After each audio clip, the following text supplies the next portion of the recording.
Galería,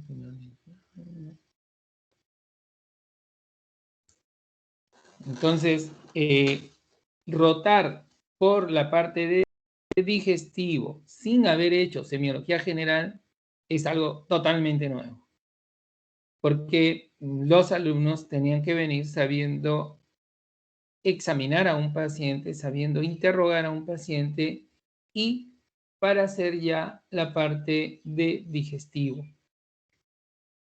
En estas circunstancias, igual es un reto y tendremos que hacerlo, pero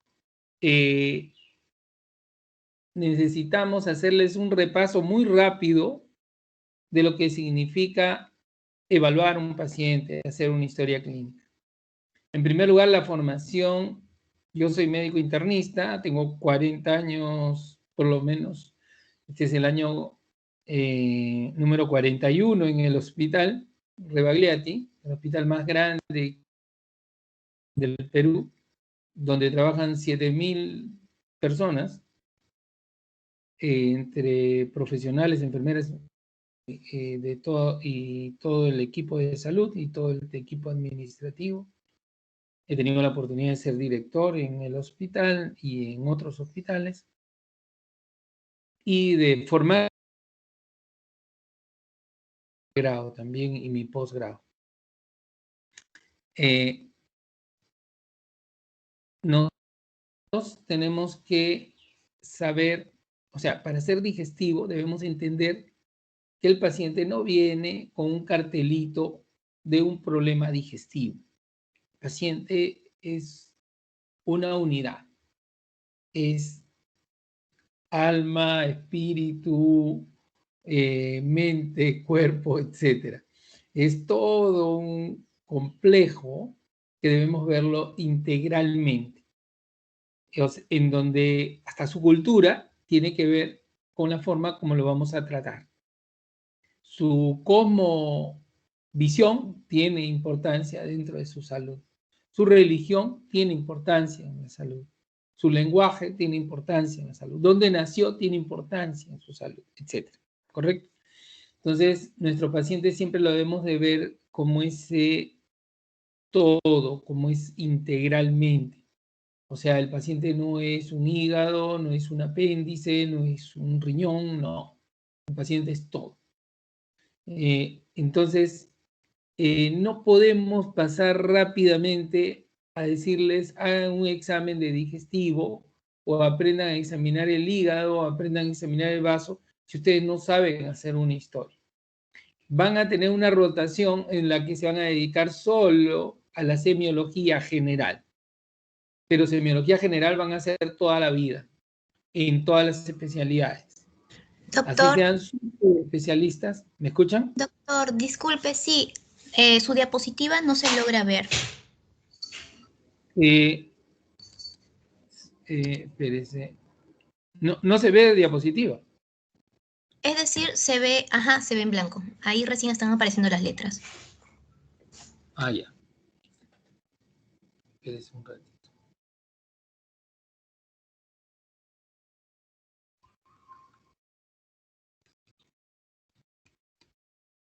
No me salí.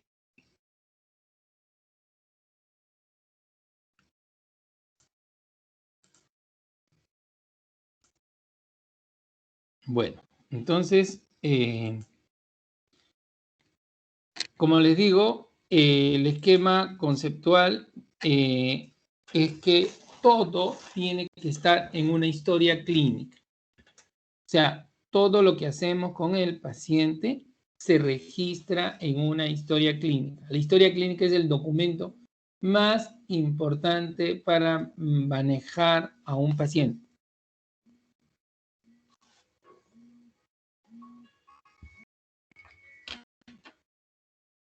Por lo tanto, todo lo que esté en la historia va a tener importancia para poder atender al paciente y para poderlo ver de manera integral.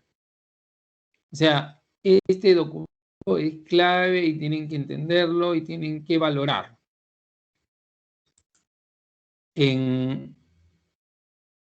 Las historias clínicas tienen la importancia de recoger toda la información del estado de salud, enfermedad, incluso el proceso de evolución de la enfermedad. También el proceso de salud, porque los sanos también pueden acudir a un hospital. Hay personas sanas que se operan porque no le gusta la forma de su nariz, no le gusta la forma de sus orejas o quieren hacerse una cirugía estética y son personas sanas. Entonces los sanos también acuden al hospital y también debemos manejarlos y darles tratamiento adecuado, y la formación de ese paciente y sus riesgos tienen que estar anotados en una historia. Entonces, toda esa relación de informaciones en relación al estado, salud del paciente, a sus antecedentes obtenidos a través de la entrevista, todos los datos obtenidos a través de la exploración física y a través de la exploración complementaria, a través de análisis, exámenes, imagenología, pruebas, procedimientos, etcétera, todos aquellos procedimientos realizados en un paciente deben estar registrados en una historia clínica. Las características de la historia clínica es que siempre tiene que ser completa y actualizada. O sea, no es que el paciente va porque está con el ojo rojo y bueno, la historia es del ojo rojo. No, la historia es de todo el paciente. Así tenga un uñero, el paciente se le ve de manera integral. La historia debe recuperarse siempre en cualquier momento que lo necesite el paciente, debe tener datos mínimos y los datos deben ser fiables. O sea, no hay suposiciones en la historia. La historia es real. Todo lo que hay en la historia existe. O sea, yo no supongo cosas en la historia. Sí hago hipótesis diagnósticas, pero todo lo que esté anotado en la historia existe en el paciente, ¿correcto?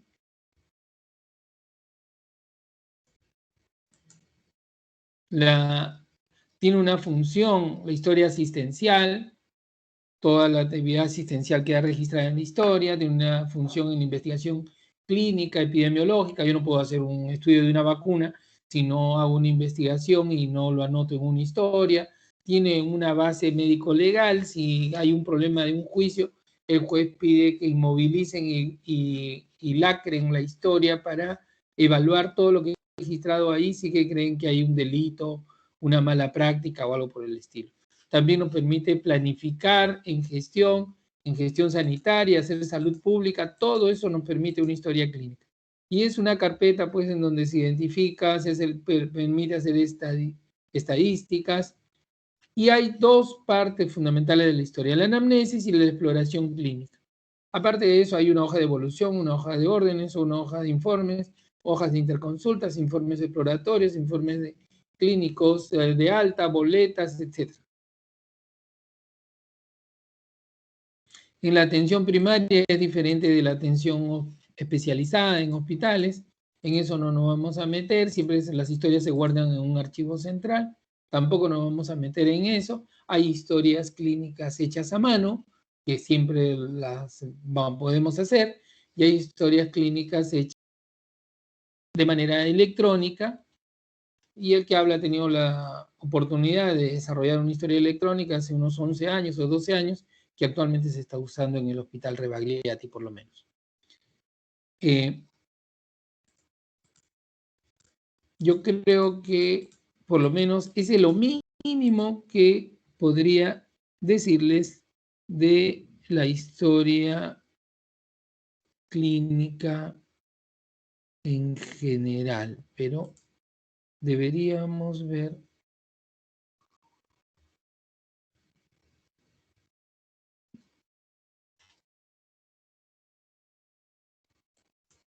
un momentito.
Bueno, tenemos que seguir asumiendo este reto de trabajar rápido este tema.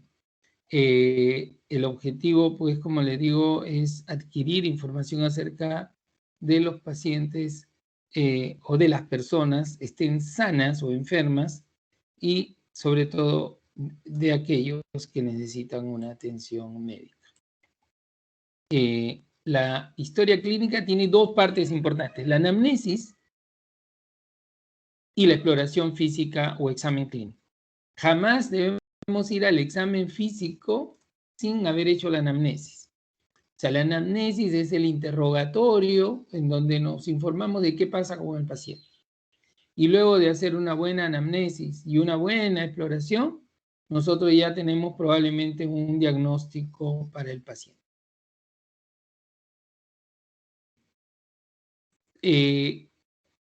Todo, como les digo, el médico va a valorar toda la información que obtiene de manera sistemática y de manera ordenada. O sea, debemos ponerle atención, que es evidente y evidente también, y debemos ser totalmente meticulosos, sensibles a todos los indicios directos o indirectos de una enfermedad o de algún riesgo que pueda tener el paciente, en base a la teoría con la que estamos formados. Nosotros vamos a formar buenos clínicos. Eso significa competencias, eso significa habilidades que tienen que desarrollar y actitudes que deben tener frente a un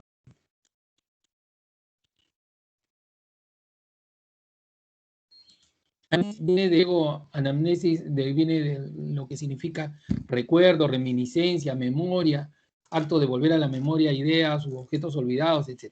En la anamnesis nosotros preguntamos al paciente qué tiene, qué siente, por qué viene, qué es la parte más importante quizá de la historia clínica, porque es durante la entrevista obtenemos información totalmente valiosa para saber qué pasa con el paciente.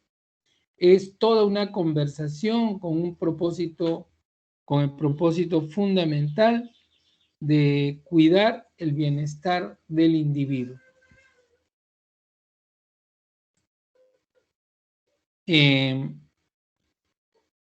Ya saben ustedes que tienen que establecer una relación médico-paciente. Esa relación debe ser amigable, debe ser horizontal, debe ser sumamente respetuosa y cuidando todo lo que significa la intimidad del paciente en cuanto a sus propias ideas, a sus propios sentimientos, a su pasión y además a su cuerpo, ¿no? El médico actúa haciendo de investigador siempre en el tema médico. En la anamnesis ustedes van a identificar la filiación, o sea, todos los datos de filiación y los datos del motivo de consulta. Luego van a hacer la anamnesis próxima y luego la anamnesis remota, la revisión por aparatos y sistemas, y los van a registrar en forma ordenada. Hay un modelo que está en el sílabus. Yo les voy a pasar un modelo que me he permitido ordenar para que ustedes, para que todos estén, digamos, algo homogenizados en este sentido.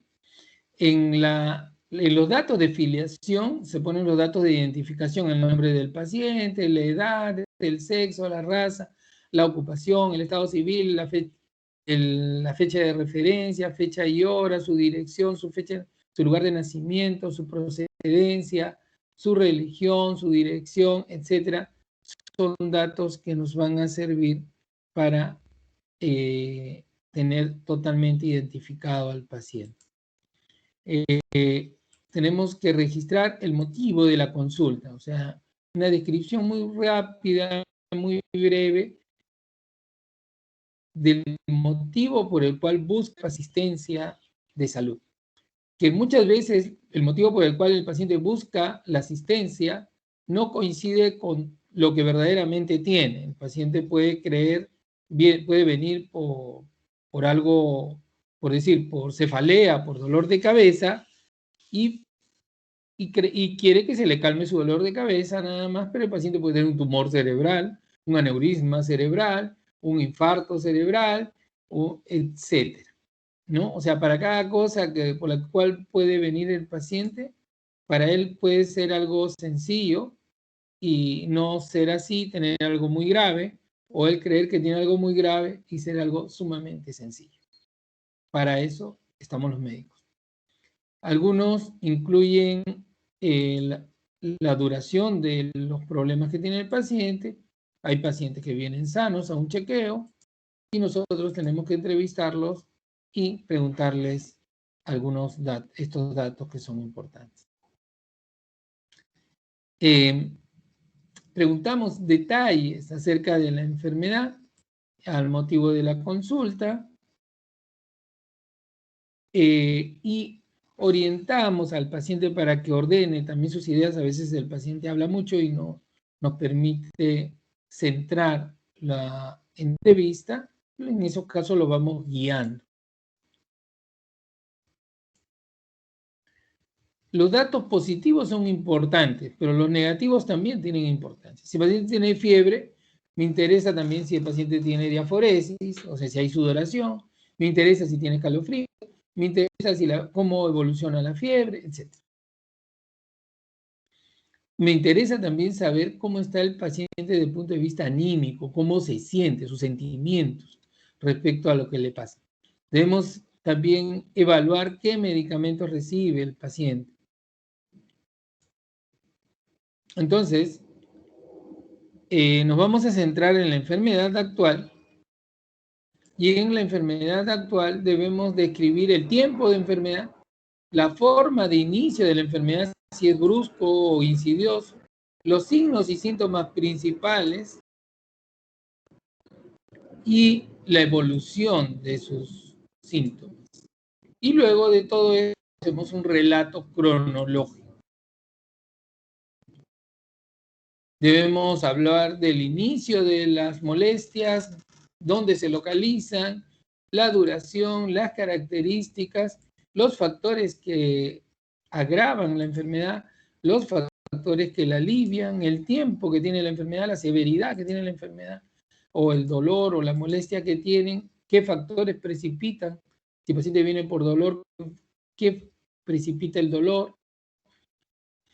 ¿Qué calidad tiene el dolor? ¿Qué característica tiene ese dolor? ¿Hacia dónde se irradia ese dolor? ¿Qué severidad tiene del 1 al 10? ¿Qué factores temporales se asocian a esto? Etcétera. Una vez que terminamos la enfermedad actual, debemos evaluar las funciones biológicas, ver cómo está el sueño, ver cómo está la sed, cómo está el apetito, cómo están las orinas, cómo están las heces, cómo está su peso en relación a la enfermedad, cómo está la talla en relación a su enfermedad. Si que el paciente está creciendo en relación a la enfermedad y es un adulto, entonces estaríamos frente a un gigantismo, o es un paciente que se está achicando y es que está haciendo fracturas de columna, fracturas en los huesos largos, etcétera, sabe Dios.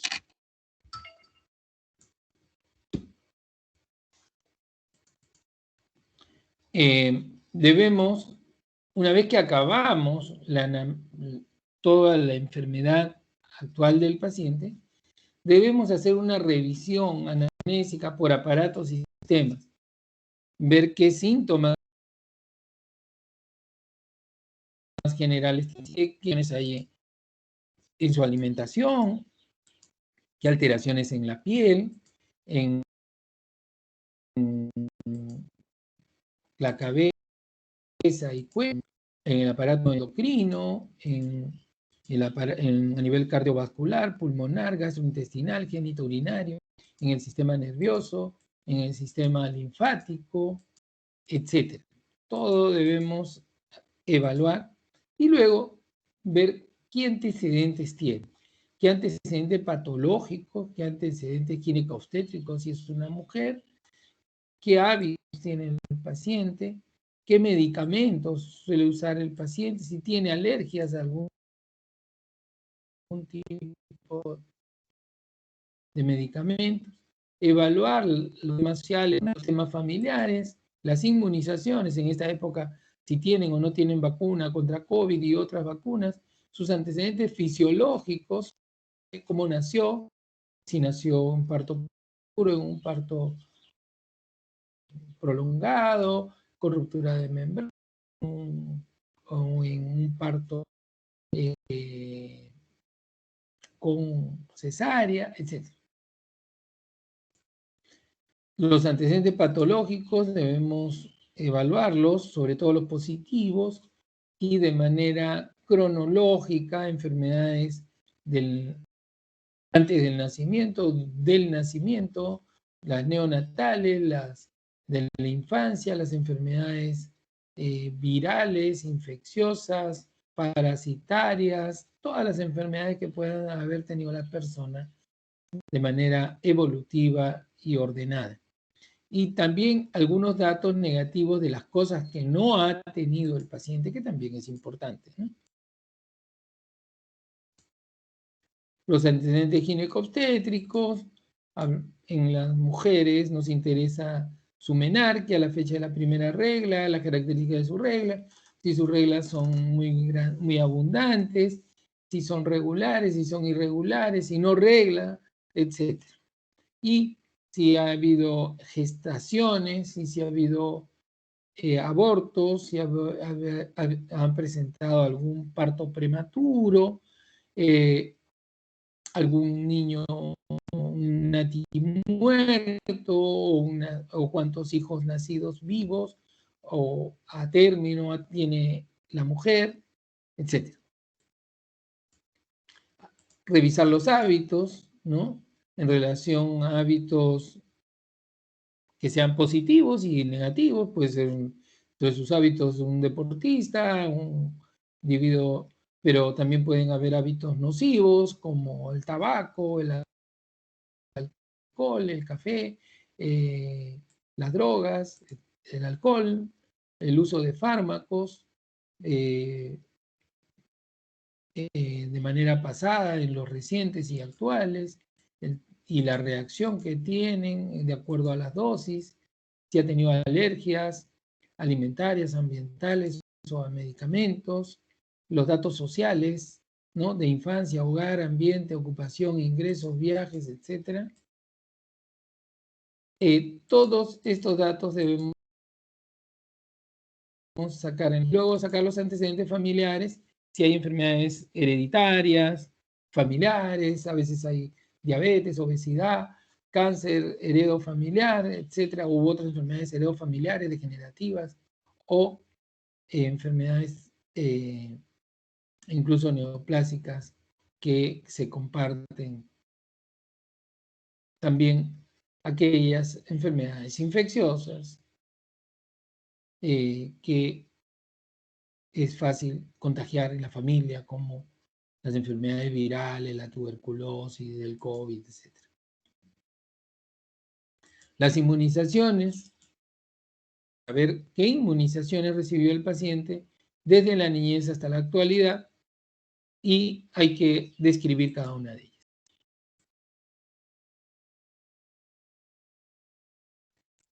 La historia clínica y el propósito varía de acuerdo a los problemas del paciente, a las circunstancias clínicas, si el paciente está ambulatorio, si el paciente está internado, al tiempo disponible también, sí, al nivel de especialización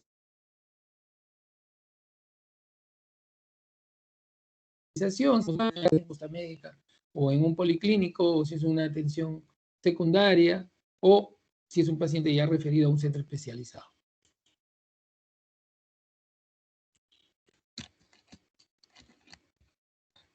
En cuanto al examen del paciente, debemos hacer un examen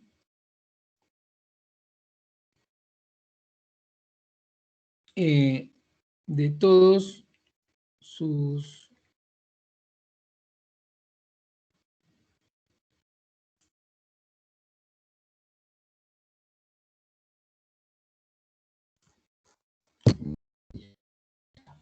debemos hacer, de acabar toda la anamnesis, todo el interrogatorio, hacemos un examen del paciente.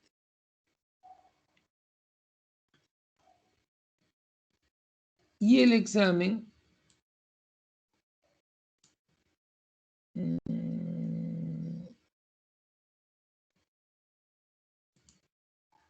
no me voy a detener en el examen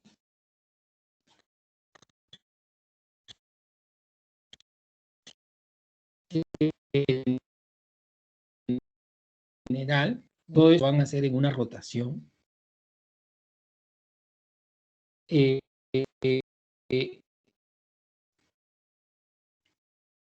Antes de tocar el abdomen del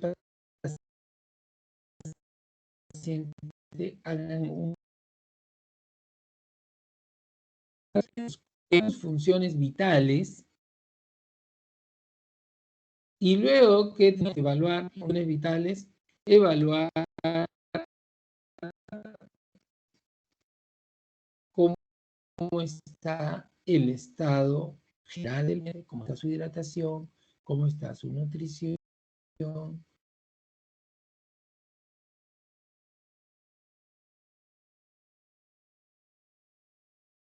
cómo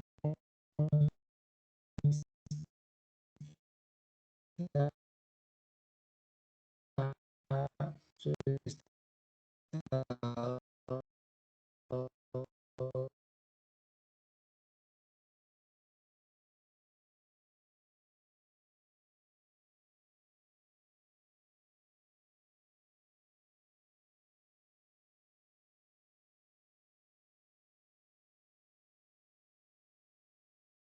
Doctor, disculpa, no se le ha escuchado lo último.